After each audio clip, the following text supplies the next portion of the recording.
I then studied writing in college, found some like in extracurricular activities where I was doing like comedic writing.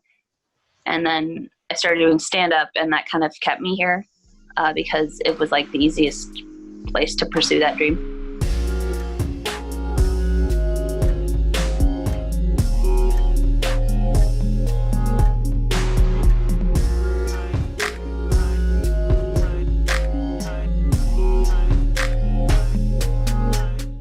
And you bring up, of course, being in Chicago. Can you kind of take us through your journey and how you got there and eventually became a comic?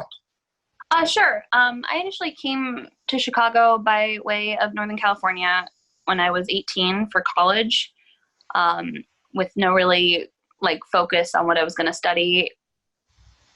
I then studied writing in college, found some like in extracurricular activities where I was doing like comedic writing, and then I started doing stand-up, and that kind of kept me here because it was like the easiest place to pursue that dream.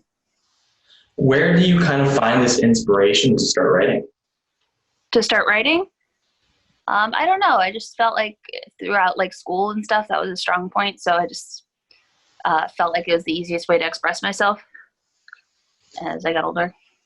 Prior to, being in school and pursuing university, did you ever envision yourself as a comic?